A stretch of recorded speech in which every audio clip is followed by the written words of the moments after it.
नमस्कार। आप देख रहे हैं संतोष पाठक ऑफिशियल। मैं हूं आपके साथ शिव कुमार। हमारे साथ हैं संतोष जी। स्वागत और अभिनंदन। बहुत बहुत धन्यवाद शिव जी, और तमाम दर्शकों को नमस्कार। और एक बड़ी खबर के साथ हाजिर हो गए हैं हम। पश्चिम बंगाल में मतदान जारी है। वाराणसी की धरती से वाराणसी की धरती से देश के प्रधानमंत्री नरेंद्र मोदी बंगाल में मतदाताओं को लुभाने की कोशिश कर रहे हैं। ज्ञानेश कुमार कहाँ चुप होकर सोए पड़े हैं, क्या कहा जाए उसको लेकर। लेकिन इस बीच फिर से एक बड़ी खबर आ गई है, जहां प्रधानमंत्री नरेंद्र मोदी वाराणसी में अपनी जमीन मजबूत करने के लिए लगे हुए हैं और वाराणसी से बंगाली मतदाताओं को साधने में लगे हुए हैं। भारतीय जनता पार्टी के एक बड़े नेता, दिग्गज नेता ने फिर एक ऐसा बयान दे दिया है जिससे ये खुलकर सामने आ गया है। भारतीय जनता पार्टी के अंदर जारी अंदरूनी घमासान जो है वो खुलकर सामने आ गया है। और ये तमाम लोग ये कह रहे हैं कि मोदी जी आपका इस्तीफा लिए बिना मानेंगे नहीं, आपको तो जाना पड़ेगा, आपको तो थैला उठाना पड़ेगा। थैला नहीं उठाना चाहते तो ब्रीफकेस उठा लीजिएगा, बक्सा उठा लीजिएगा, लेकिन मोदी जी आपको जाना पड़ेगा। एक बड़ी स्टोरी लेकर सामने आए हैं। वो मंत्री कौन है, वो दिग्गज नेता कौन है भारतीय जनता पार्टी का, और कौन है वो भारतीय जनता पार्टी का पूर्व राष्ट्रीय अध्यक्ष, ये तमाम चीजें एक एक करके आपको बताएंगे। हमेशा की तरह शुरुआत अपने शानदार अंदाज में शिव जी करेंगे। सिर्फ कुछ मिनट हमारे साथ बने रहिएगा। हम बंगाल भी बताएंगे, वाराणसी भी बताएंगे, विदेश की धरती पर क्या हुआ ये भी बताएंगे, और कौन हटाना चाहता है मोदी को ये भी बताएंगे। जय शिव जी। कल एक विदेश की धरती पर एक सम्मेलन था। सम्मेलन आतंकवाद से संबंधित था और वहां देश के रक्षा मंत्री भारत सरकार का प्रतिनिधित्व कर रहे हैं। आपको पता होगा कुछ समय पहले जोशी जी ने बताया कि भारत विश्व गुरु पहले था, अब नहीं। यानी मोदी जी को वो विश्व गुरु की हैसियत से स्वीकार करने को किसी भी कीमत पर तैयार नहीं। उसके बाद राजनाथ जी का एक बयान आता है। उसके बाद राम माधव का अमेरिका के साथ तेल पानी खर्चा ट्रेड डील और वो सब पर बयान आ जाता है। आज फिर राजनाथ जी ने ये कहा कि आतंकवाद का कोई धर्म नहीं होता है। संतोष जी, आपने कितनी बार ये नहीं सुना होगा कि बीजेपी के हर कार्यकर्ता, हर प्रवक्ता, हर नेता का ये बयान होता है कि मुस्लिम धर्म ही आतंकवाद की जननी है। होता है यही बयान हर एक मंत्री का होता है कि पाकिस्तान ही नर्सरी है आतंकवाद की। और आज वही राजनाथ जी ये कह रहे हैं कि आतंकवाद का ना कोई धर्म होता है, ना आतंकवाद का कोई देश होता है। तो कैसे इस भारत के लोग यकीन करें। और ये बयान कब दिया है? जब आज दूसरे चरण का मतदान होना था, जहां बीजेपी को पहले ही 22 सीटें मिली थी। क्या 22 से और कम हो जाएंगी? इसका मतलब ये गढ़ पूरा टीएमसी का है। तो टीएमसी के लिए तो ये बयान बहुत महत्वपूर्ण हो गया। हिंदू क्या सोचेगा? हिंदू क्या सोचेगा कि ये सब दिखावा करते हैं। पूर्वोत्तर के राज्यों में जाके बीफ खाते हैं, यानी गाय का मांस खाते हैं। गोवा में जाकर बीफ खाते हैं और फिर बंगाल आते हैं तो मछली खाते हैं। बिहार जाते जाते पच जाती है। फिर उत्तर प्रदेश में कहते हैं कि जो मांस मदिरा खाएगा, मांस की दुकानें बंद कराओ, मदिरा की दुकानें मांस की बंद कराओ। एक एक दुकान पर बजरंग दल के कार्यकर्ता जाकर, विश्व हिंदू परिषद के कार्यकर्ता जाकर, अखिल भारतीय विद्यार्थी परिषद के कार्यकर्ता जाकर एक एक दुकान बंद कराते हैं। क्या है ये सब? क्या है? क्या देश मजाक बना दिया है? जब जैसा चाहो, मतलब वहां अगर आसाम में विरोध करोगे तो वहां का आदमी खड़ा नहीं होगा। कल फिर क्या जाओगे मणिपुर में और मेघालय में तो कुत्ता खाया जाता है, वहां क्या बोलोगे? बताओ। नहीं शिव जी, पहली बात तो अखिल भारतीय विद्यार्थी परिषद को छोड़ दीजिए। जब से बाराबंकी में यूपी पुलिस ने लठ बजाया है उसके बाद अखिल भारतीय विद्यार्थी परिषद का ही नजर नहीं आ रहा। छोड़ दीजिए, उसको छोड़ दीजिए। हाँ, लेकिन एक बात है, भारतीय जनता पार्टी का स्टैंड रहा पाकिस्तान को आतंकवादी देश, आतंकवाद की धरती, आतंकवाद की जननी, ये सब चीजें बताते रहे। ये भारत का भी सरकारी स्टैंड, आधिकारिक स्टैंड रहा है। लेकिन हिंदू मुसलमान करने वाली इस देश में एक ही पार्टी है, भारतीय जनता पार्टी, जो आतंकवाद का भी धर्म बताते हुए नजर आती थी, ये गिनाते हुए कि देखिए सारे आतंकवादी कौन से धर्म से आते हैं, तमाम चीजें आती हैं। इस बीच में अब भारतीय जनता पार्टी अपने स्टैंड से पलटती हुई नजर आ रही है। आप कह रहे हैं कि क्या पश्चिम बंगाल के हिंदुओं को धोखा नहीं दे रहे?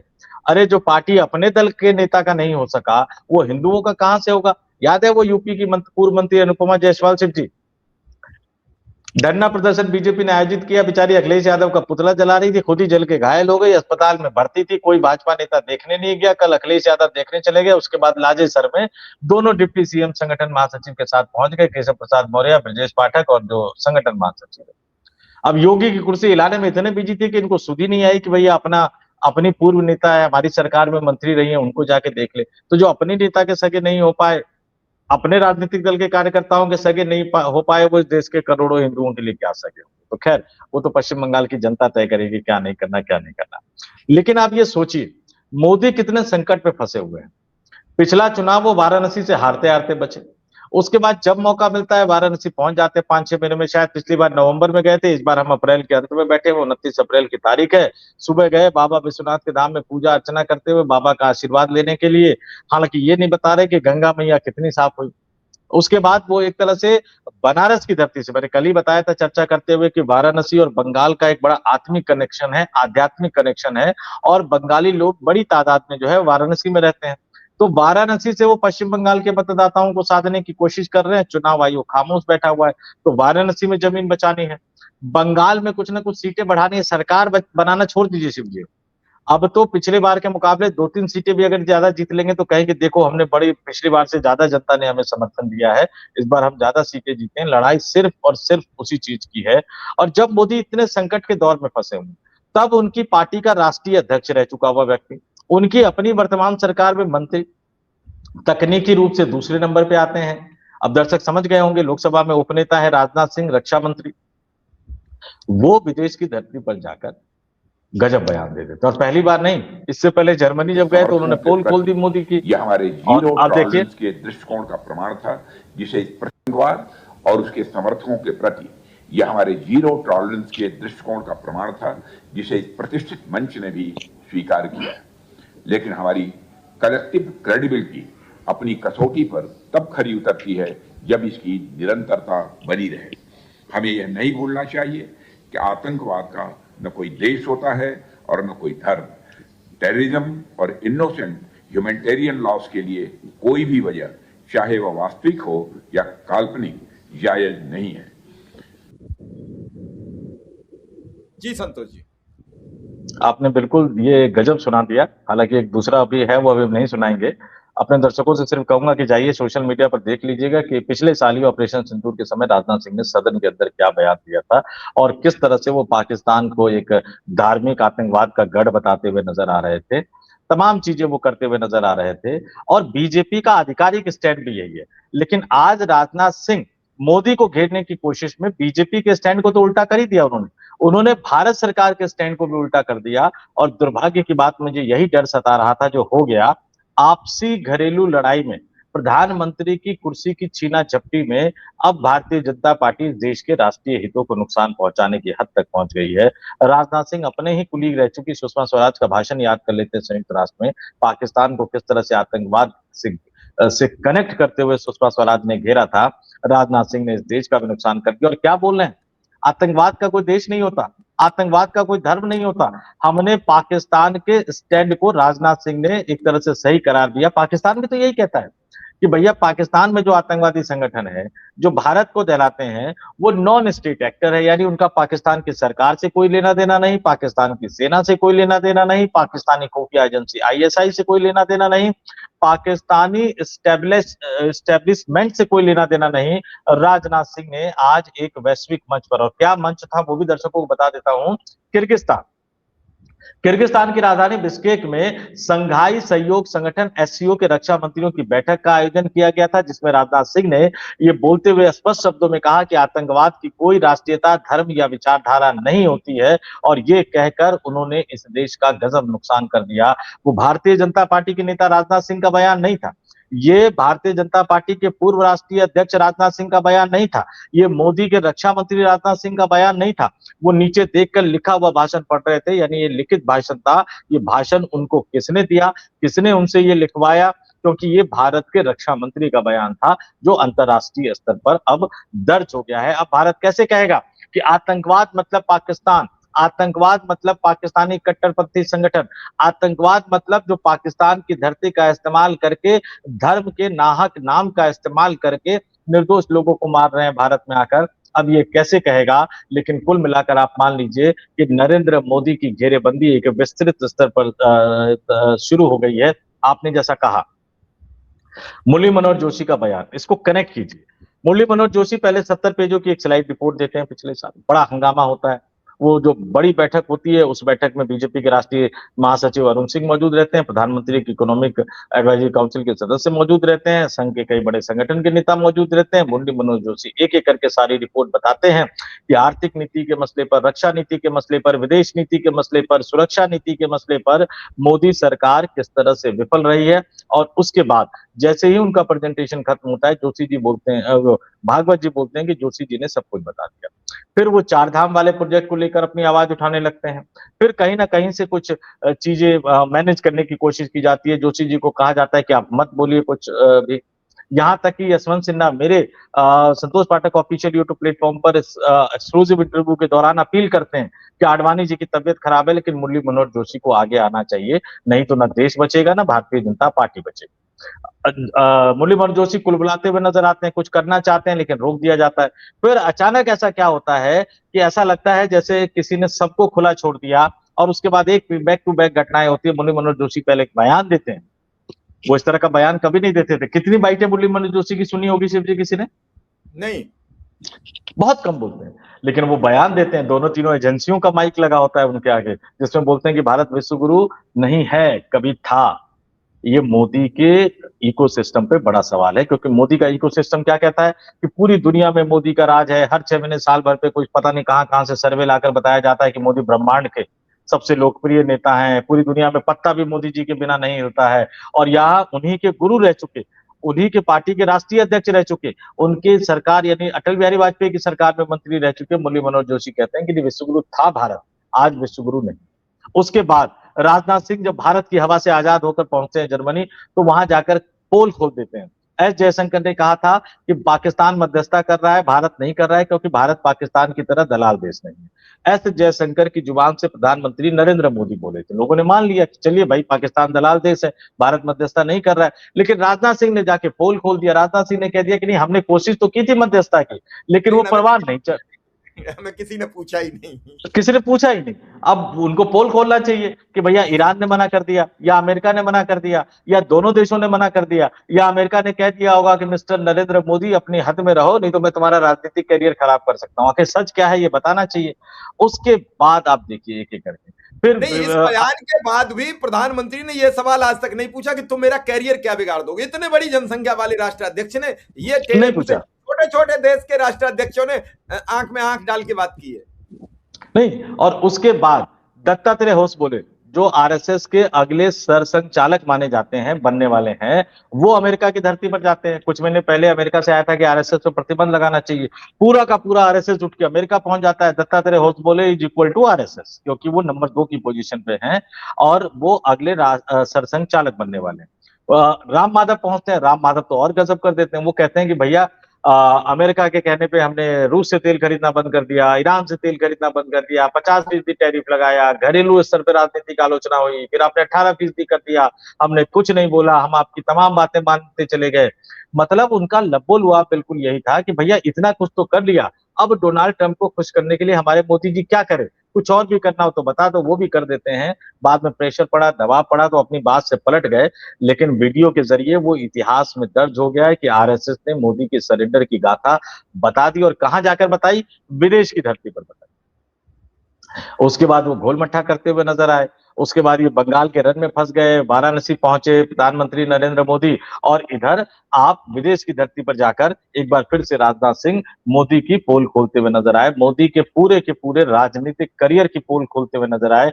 याद कर लीजिएगा, प्रधानमंत्री बनने से पहले जब चुनाव प्रचार कर रहे थे इंडिया टीवी, रजत शर्मा आपकी अदालत में क्या कहा था कि लव लेटर नहीं पाकिस्तान को भेजने चाहिए। आज वो पाकिस्तान को क्लीन चिट देते हुए नजर आ रहे हैं। देखिए, मैंने कहा ना कि आदत छूटती नहीं है, ये बीजेपी नेताओं को क्लीन चिट देते हुए अजीत पवार, हेमंता बिस्वा शर्मा और पता नहीं कितने नेताओं को, और अभी हाल में उन्होंने राघव चड्ढा, इन सबको कई गंभीर आरोप लगाए थे। क्लीन चिट देते देते देते देते इनकी आदत ऐसी हो गई कि अभी अंतर्राष्ट्रीय मंच पर जाकर पाकिस्तान को भी क्लीन चिट देते हुए नजर आए। पता नहीं ये भाषण अमेरिका ने लिखा था, अमेरिका ने कहा था बोलने के लिए, या चाइना के दबाव में ऐसा बोला, या आरएसएस की तरफ से आया। कम से कम अब इसका खुलासा तो राजनाथ सिंह को करना चाहिए कि भारत सरकार की जो विदेश नीति थी, उस विदेश नीति को बदलने का हक राजनाथ सिंह को किसने दिया, क्योंकि ये भाषण लिखित था। मैं फिर से दोहरा रहा हूं, आप देखेंगे नीचे देखकर पढ़ रहे हैं, इसका मतलब अनजाने में निकला गया शब्द नहीं था, ये प्रॉपर सोच विचार करके ये लिखा गया शब्द था। क्या ये भाषण विदेश मंत्रालय की तरफ से आया था? ये भी हमें सोचना होगा। विदेश मंत्रालय यानी एस जयशंकर यानी प्रधानमंत्री नरेंद्र मोदी। क्योंकि एक बात मैं हमेशा कहता हूं सिद्धि, अमित शाह ने दशकों तक मेहनत की, तब वो आज गृह मंत्री के पद पर है। राजनाथ सिंह ने भी सही गलत जो भी कह लीजिए, दशकों तक मेहनत की, इसलिए आज वो रक्षा मंत्री के पद पर है। अन्य तमाम नेताओं ने मेहनत की, इसलिए उन्होंने भाजपा को मजबूत करने में कोई भूमिका निभाई। आज तक मुझे इस सवाल का जवाब कोई नहीं दे पाया कि हरदीप सिंह पुरी ने भारतीय जनता पार्टी को मजबूत करने में कौन सी भूमिका निभाई थी, एस जयशंकर ने भारतीय जनता पार्टी को मजबूत करने में कौन सी भूमिका निभाई थी, अश्वनी वैष्णव ने भारतीय जनता पार्टी को मजबूत करने में कौन सी भूमिका निभाई थी। और इन सवालों के जवाब में बहुत सारे सवालों के जवाब छुपे हुए हैं। दर्शक कम कहे को ज्यादा समझे। लेकिन सवाल यह है कि किसकी कुर्सी जाएगी संतोष जी? सवाल यह है कि कुर्सी तो जाएगी। आज बंगाल से भी ये आवाज उठी है कि 298 सीटों पर 293 सीटों पर जो आप चुनाव लड़ रहे हैं वो सब आपकी देन है, और इन सीटों पर चुनाव आप अपने चेहरे पर लड़ रहे हो। अगर ये आप चुनाव हारते हो तो आपको 4 मई को इस्तीफा दे देना चाहिए ईमानदारी से। इधर राजनाथ जी बंगाल चुनाव से कुछ घंटे पहले, वोट पड़ने से पहले उनका ये बयान, क्या लग रहा है आपको कि अब विदाई का वेला आ गई है, मोदी की विदाई तय है?